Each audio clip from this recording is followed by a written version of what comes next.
Morgan Freeman. Who would narrate it? You figured that out. Okay. Therefore, let no one pass judgment on you in questions of food and drink, or with regard to a festival, or a new moon, or a Sabbath. These are a shadow of the things to come, but the substance belongs to Christ. That is the verse that tells us, basically, that Jesus Christ was pictured in the Old Testament. We've been talking about marriage, we've been talking about parenting, and we're going to talk about fighting in your home right now.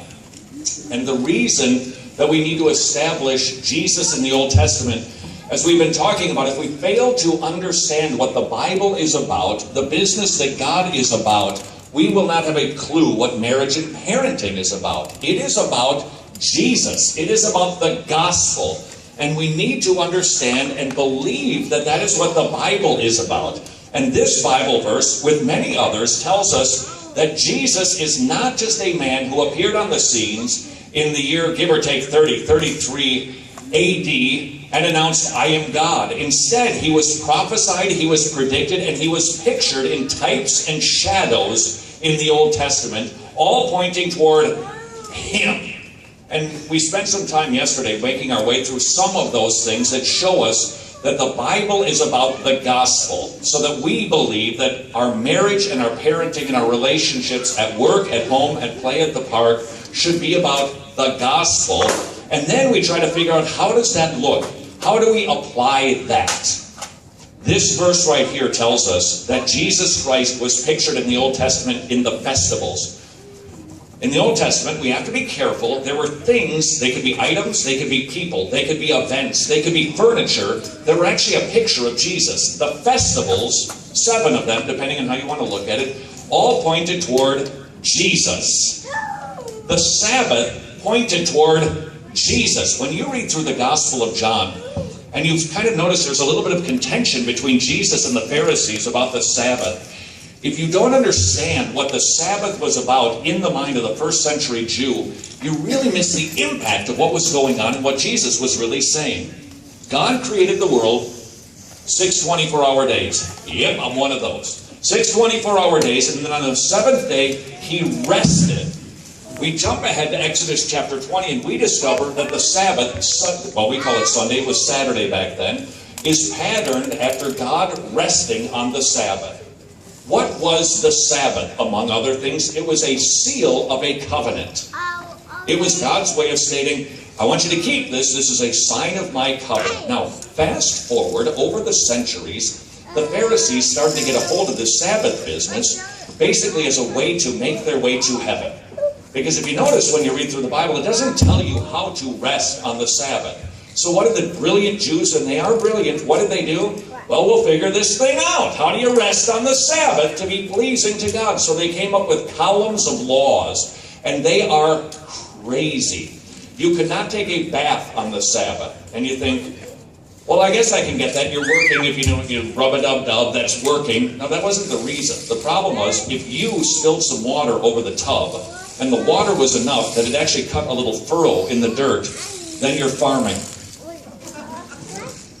And they go, sweetheart, well, you just did some of this for your ladies' Bible study. What was another one that was just kooky? They left a needle in their lapel. Yeah. And they stood up. Yeah. Okay. If they left a needle in their lapel and stood up, they'd be guilty of labor. Okay. And on and on. If a beggar came to your door and you passed some bread to the beggar, you were working and violating the Sabbath. They had to reach in, but then they were violating the Sabbath. So they came up with this complicated system for how to actually give something to a beggar. You couldn't ride on a donkey on the Sabbath. Why? Not because of the riding, because you think, well, you're just getting toted around. That shouldn't be a problem. If you decided, I need to get this donkey going faster, and you broke a switch off of a tree, that's work. Hundreds of these laws, all in an effort to be Sabbath keepers, a part of the covenant. Why? Because this makes us right with God. You have to understand the Sabbath was about how to be reconciled to their Maker. And along comes Jesus, and what does he do? He heals on the Sabbath. That's why they couldn't see the miracle and go, cool, guy's walking. They went, what are you doing? What are you doing to our system? You can't do this. And what did Jesus say? I'm the Lord of the Sabbath. I will do what I want. I can make the rule. I can do whatever I want to do. But he was the fulfillment of the Sabbath. What does that mean? The Sabbath was really a picture. For 6 days you worked. 1 day you rested. 6 days you work. 1 day you rest. 6 days you work. 1 day you rest. Now this goes on for centuries. So you work like a dog from sunup to sundown and you get a little rest. Finally, a break from my labors. Jesus comes along and says, I'm the Lord of the Sabbath. You put your trust in my works. Resting from your self-righteous works. And every day, every minute of every day is a Sabbath for you. Boom! What a picture. Repeated for the Jews every single week. Here it is right here in Colossians 2, 16 and 17.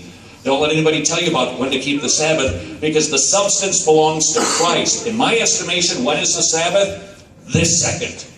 If you're a Christian, you're celebrating the Sabbath right now. If you are not trusting in your works, but you're trusting in the Lord of the Sabbath, Jesus Christ. Every day is the Sabbath for us. The Old Testament pointing to Jesus. He was in the festivals. He was in the tabernacle. He was in the temple. He was the laver. He was the rock. He was the bread. He was the serpent. He was the manna. All pointing toward Him. This book is about Jesus Christ. The gospel is preeminent in this book. And so when we see then, finally in Ephesians chapter 5, if you recall, Ephesians 1, gospel. Ephesians 2, gospel. Ephesians 3, gospel. No commands. Finally, we get to sanctification. After 3 chapters of gospel justification, along comes chapter 4 and says, therefore, now do this. And then we get to chapter 5, which gives us our picture of marriage. What is it supposed to be about? The man plays the role of Jesus. The woman plays the role of the church. In other words, marriage is about the gospel.